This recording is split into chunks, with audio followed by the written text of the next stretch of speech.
I used to think hitting my goals meant doing more, pushing harder, and proving something to myself or to other people. And if I'm being honest, that mindset burned me out more times than I'm willing to admit. It was a struggle in my business, in my body, and in my life. So for 2026, I'm doing the opposite. In this video, I want to walk you through how I'm planning my money, business, fitness, and travel goals without burning out, how I'm using AI to actually simplify my life, and why my word for 2026 is release. I wanted this to be my first video of 2026 because it feels like a reset, but not in a dramatic way. It's more like clarity and just shedding my old self. 2025 was a year where my eyes really opened, not just to what I want, but how much I've been carrying that actually doesn't need to be mine anymore. And that's why my word for 2026 is release. I didn't come up with this idea on my own. I heard Julia from Doula Design Co. share hers, and it immediately resonated with me because I'm not trying to do more this year. I'm trying to do less, but better. I want to let go of what's heavy, shed old patterns, get rid of old guilt, and throw away old expectations that I feel like I have for myself and that I feel from other people as well. So instead of just listing goals, I want to talk about how I'm approaching 2026 because that's the part that actually changed things for me. Something I've been unpacking a lot is that I was setting goals like an employee, even though I'm a business owner. As an employee, I felt very comfortable wanting more money. I felt deserving of it. I felt underpaid a lot of the time, and it felt very clear who was responsible for that. But as a business owner, money started to feel personal. I started to actually feel bad having money, and I had never experienced this before. It almost felt immoral to make a lot of money. Charging felt heavy and in some cases awkward. When there were opportunities for me to earn easily, I felt uncomfortable with that because I always thought that hard work is virtuous and we have to work really, really hard to achieve our goals.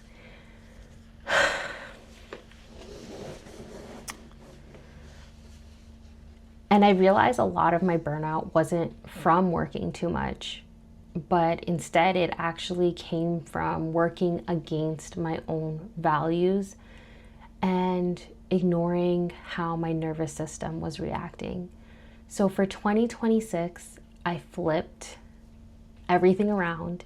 Instead of asking, what do I want to achieve? What are those big, lofty, audacious goals? I started asking myself, how do I want my life to feel while I'm achieving my goals?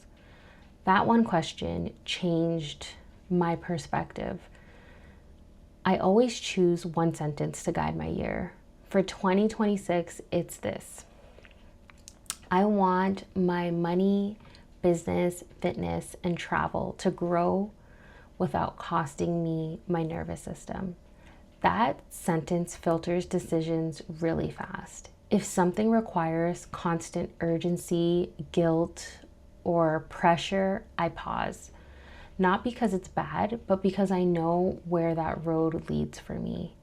My money goals for 2026 aren't super flashy, and I'm not even really attributing a feeling to it. Instead, it's about neutrality.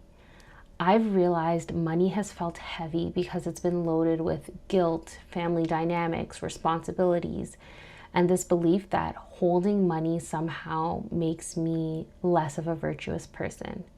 So my focus is fewer offers, cleaner pricing, and decisions I don't have to emotionally recover from. I'm releasing the belief that I have to help everyone financially or that generosity means overextending myself. Money is becoming structural instead of emotional, and that by itself has felt like a relief. Knowing that I don't have to attach all these feelings with money, it can be neutral. In business, my goal isn't just to work less, it's to stop rebuilding the wheel every day, or that's how it feels. I want systems that don't rely on my energy being high or that live only in my head. And I want systems that don't require me to constantly explain or justify myself. And this is where AI has actually been really supportive for me in a way that feels aligned instead of feeling like I'm running on a hamster wheel. I actually want to share something really practical with you because this has been one of the biggest tools helping me not spiral when I'm planning my goals. I use one core AI prompt for almost everything: money decisions, business planning, fitness goals, travel, all of it.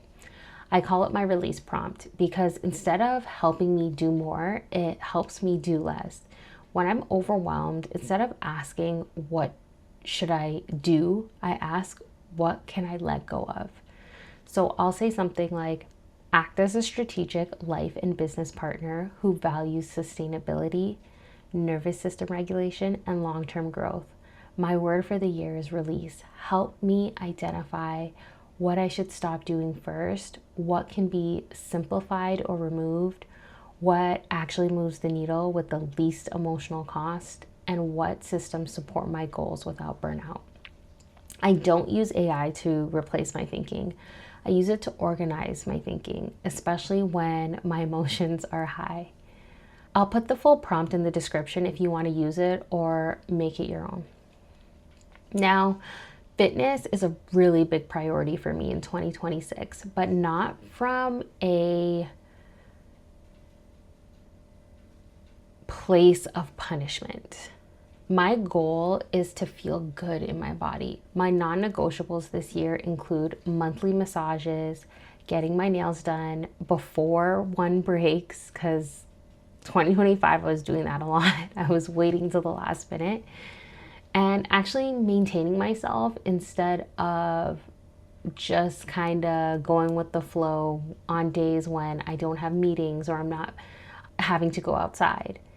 I do have a weight loss goal. I want to lose about 20 pounds. Instead of spiraling or going extreme, I used the same release prompt and asked ChatGPT to help me break it down realistically. What I loved about that is it grounded me. It reminded me that this doesn't require punishment or obsession. It's just all about consistency and making small tweaks that are actually going to help me achieve my goal. And honestly, that mirrors how I'm approaching my business and money too. I travel a lot, but honestly, I've been working through a lot of my trips. Laptop open, calls scheduled, always trying to mesh everything together, and I realized that is not good for me. I need to have dedicated vacation time. So for 2026, I'm releasing the idea that travel has to have productivity involved. I'm a points and miles girly, and I'm going to leverage those systems so travel doesn't feel financially stressful, of course, but I'm also creating boundaries so travel can actually feel restorative. I want slower trips. I want to be more present when I'm there and less about optimizing my time and trying to fit in work where I can. I don't want to look at travel like it's something that I have to earn. And that's the part that feels emotional for me because I do have big aspirations and I need to release a lot of guilt for wanting more, guilt for resting, guilt for not helping everyone, guilt for doing life differently than my family or even past versions of myself. I'm also releasing generational cycles. I'm releasing the idea that you have to struggle to deserve comfort, that you have to overgive and overextend to prove that you're a good person. I don't want to hit my 2026 goals and feel proud of the numbers but disconnected from myself. I want to feel good in my body, calm in my finances, clear in my business, and present in my life. That's what success looks like to me now. So if you're watching this and thinking, I want a luxury life, but I don't want to burn myself out to get it, you're not wrong. I'm right there with you, and we don't have to live by the old rules. This channel is about money, business, travel, and self-care in a way that actually feels livable. If that resonates, I'd love for you to subscribe. And if you're navigating ambition, guilt, growth, and release too, just know you are not alone. You are not behind. We're doing this together. I'll be sharing more about how I plan, price, train, travel, and build in a way that's sustainable. And I hope to see you in the next video.